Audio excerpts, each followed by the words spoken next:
Hi, folks. John Dunn here, RPG freelancer, publisher behind Melior Via. I'm up here today at Immortals with Mikey. What is up, John? I see that there's green behind you, and I think I know what that means. It means we're going to have a visit from the old ones today. Okay. And in this case, the old ones aren't just the works of Lovecraft, but stuff based on a book that's a whole lot older than him.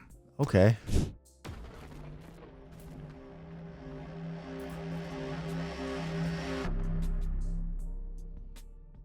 How familiar are you with French literature?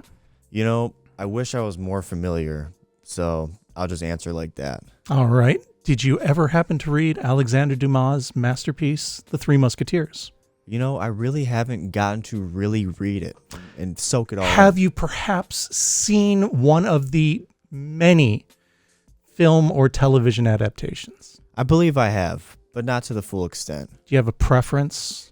Tom and Jerry, perhaps? Tom and Jerry's probably my number one choice if we're going to bring it there. There's also a Disney one with Mickey and Donald. That's true, too. But I think I'm going to go with Tom and Jerry on this one. All right.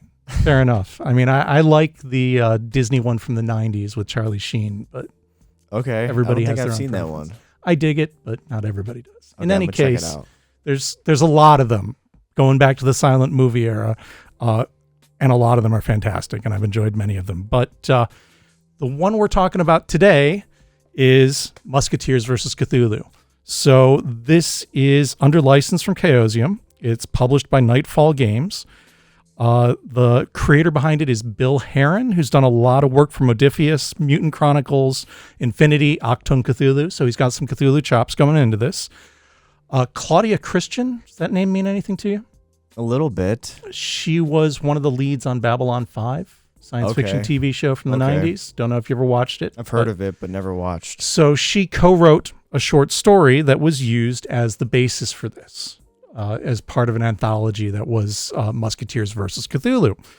And they kickstarted it as a game product in November of 2023, got around 1,000 backers, raised about 40,000 pounds, and then shipped the book out in July of 2024. And it did get a nomination for Best Writing at the Ennies this year at Gen Con. Wow. So, yeah, mad props, right? It's got some solid work on it. Mad props. The main part of the book is a 4-act adventure, and there's 6 appendices that follow that. In the interest of not getting into spoilers, we're going to talk about the appendices first. The first one is about creating your own Valiant Musketeer. So it does use the Call of Cthulhu rule set, and it offers the Musketeer occupation. Getting started, right? Seems pretty obvious. If you're going to have Musketeers, you need to have Musketeers. You do. Right? Straightforward. It removes a lot of skills for irrelevant equipment, particularly things like cameras that haven't been invented yet, right? And then it talks about some period-appropriate equipment, particularly, swords and horses, and currency as well. So you get some idea of what type of money the characters are going to be working A with. whole lot of shillings, maybe? Well, it's in France, right? Yeah, The what is shillings? Is Musketeers. shillings Shillings are British. British? Yeah. What is the French currency? It's in the book. I don't remember it right Okay. now. It starts with a P. Somebody let us know. I'm sure somebody will. And then we get some other occupations, including clergy, courtier, retainer, spy, and interestingly and appropriately enough, occult scholar. Wow. And then there's some rules tweaks in here in case you only have 1 or 2 players. And really, really important for this material, you get 3 pages of swashbuckling combat maneuvers. Because great. if you're going to be doing the Musketeers and you're going to be doing it film style, you need to make sure you are well prepared to buckle your swashes, right? Of course. And that is not generally part of the typical Call of Cthulhu experience. You also get character sheets set up for Aramis, Athos, Porthos, and D'Artagnan in case you want to use the well-established Three Musketeers characters. Appendix 2, we get allies, rogues, and villains, particularly the Cardinal's agents, some cultists, some musketeers and militia. Appendix 3 is diabolical fiends, where we get some mythos creatures that are not in the core rulebook for Call of Cthulhu. And then Appendix 4 is dramatis personae, basically the key NPCs and a cult that feature into the adventure. Appendix 5, the Grimoire, couple of new tomes, and Appendix 6, Life in Paris.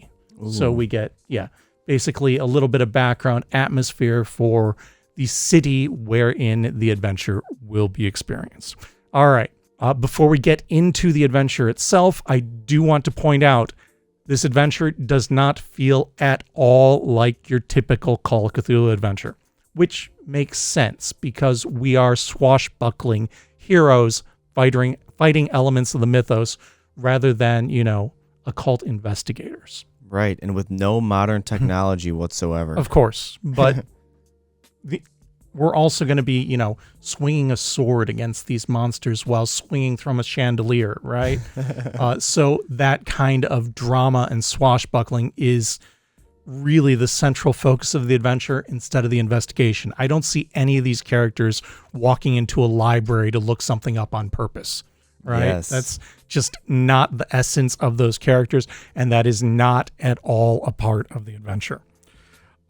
And getting into the spoilery material now, this is a bit of a Mythos kitchen sink. They kind of said, ooh, here's this creature and this creature and this creature, and I'm just going to throw it all in there.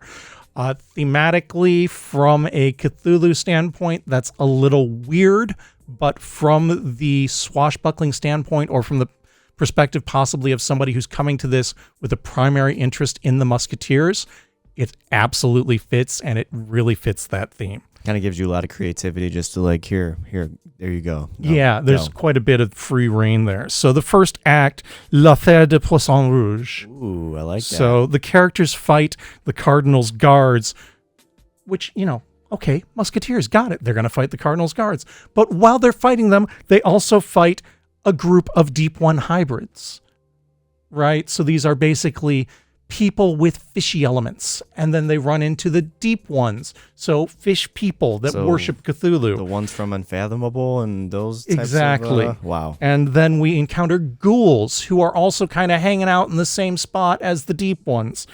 And then we fight the City Watch, and then, oh, look, there's a Night Gaunt. That's all in just Act 1 of 4. So, again, we're getting a lot of different mythos elements kind of forced into things very rapidly.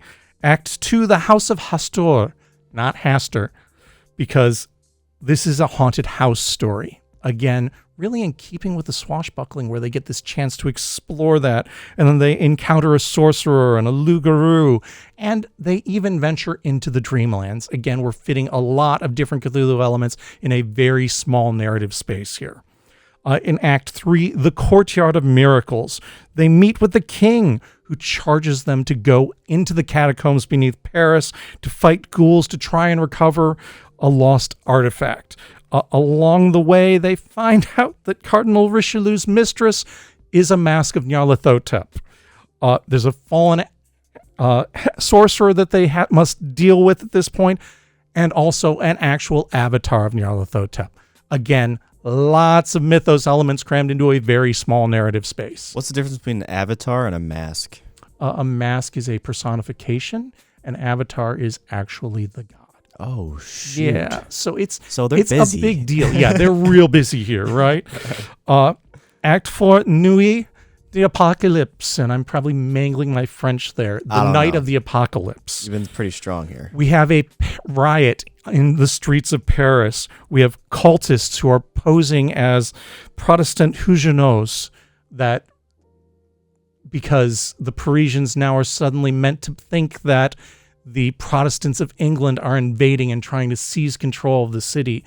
In actuality, it's cultists who are doing this because, again, lots of mythos elements going on here.